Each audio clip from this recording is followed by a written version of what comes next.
I want you to look at something right now. Think of some major goal you want, or maybe it's one you're already working on, and you have experienced a lot of setbacks, a lot of defeats.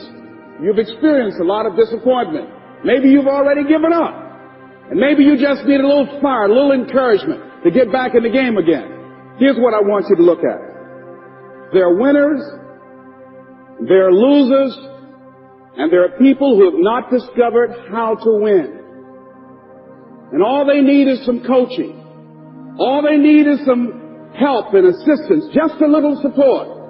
All they need is some insight or a different strategy, a plan of action to make some adjustments that will open up the key to a whole new future for them, that will give them access to the unlimited power that they have within themselves.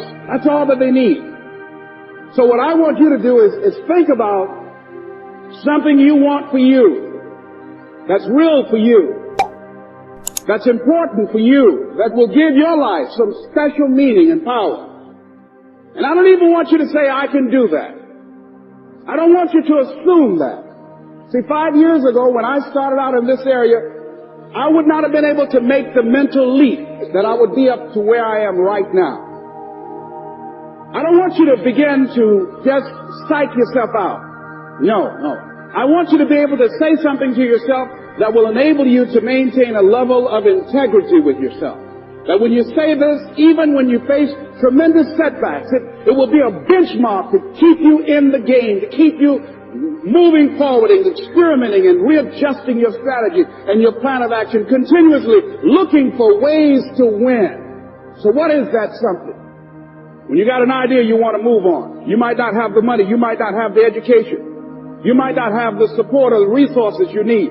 What is that something that can keep us going, that will enable us to act on our dream? What's one of those keys that will begin to help us to discover the secrets to our dream?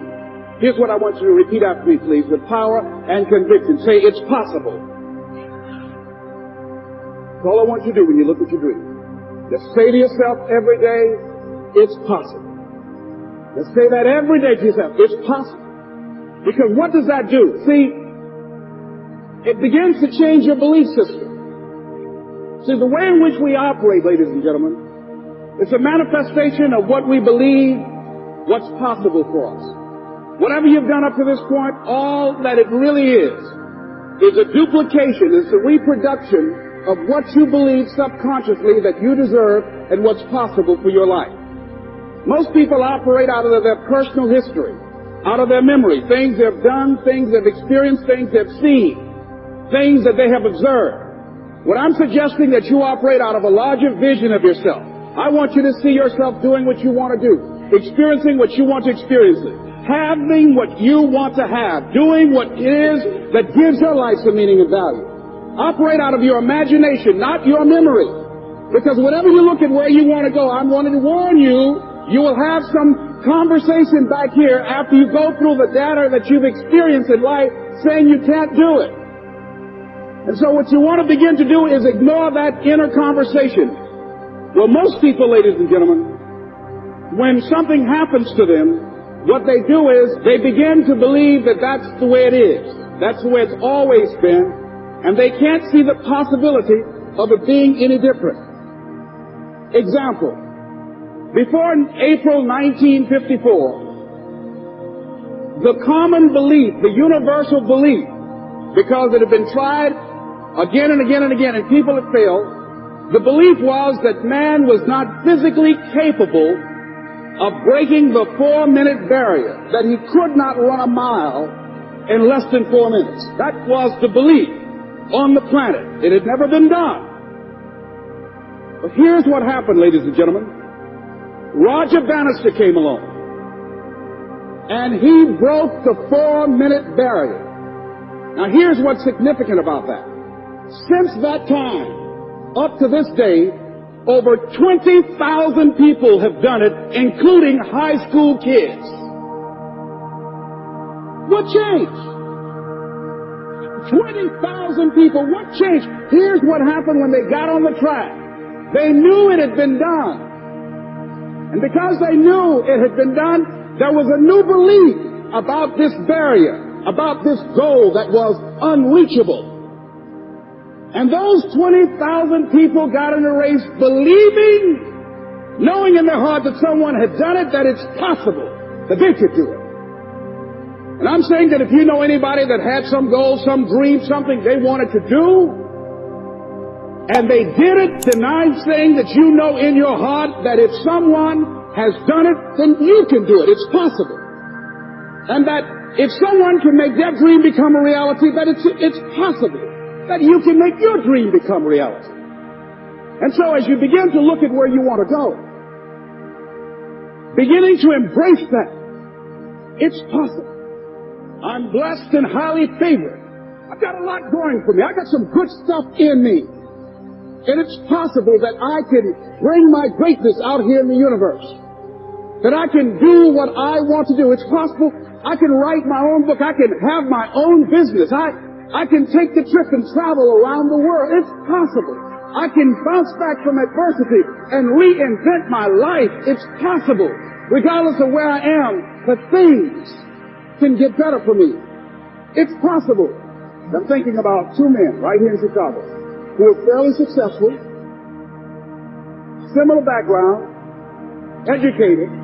They worked for a corporation for many years, and they were among many people that were laid off. Two guys who were very good friends. One went out looking for a job for several weeks, along with the other one, and they faced disappointment and rejection again and again and again. They couldn't find any work, which is the story of many people across this country. One guy stopped. He became discouraged. He stopped going. He stayed home looking at television, became very argumentative and toxic with his wife, drinking beer, getting on the phone, talking to his other negative, unemployed friends. And he just gave up. The other guy kept looking for a job everywhere he could go. Every time he could get an opportunity, kept asking people, networking, checking the newspapers every day. Kept going everywhere he could, trying to find a job. You have too much education. You're overqualified. You won't be here long enough. He kept going. He kept going. He went to a place and said, look here, I tell you what, if you can't hire me, and I know you can use my talents, abilities, and skills, I don't want to sit home and do nothing. Just let me do some volunteer work. You don't have to give me anything, all right? I just want to work. I want to be busy. Guy said, okay, it's on you now, but don't expect me to give you anything. It's okay. This guy came in and worked. He was the first one there. The last one to leave was the best employee there. About 4 weeks later, one of the top managers quit. They were looking for a replacement. Guess who they selected? This other guy. This guy who was volunteering his time. He got the job. What was the difference between the two men? Eyesight and mindsight. Eyesight is judging on what you see. Judging according to appearances. But mindsight is how you interpret what you see. One guy said, it's not possible. It's over. I'm finished. I can't do it. I can't make it. He surrendered. I've faced rejection again and again. I'm not going anymore. There are no jobs out there.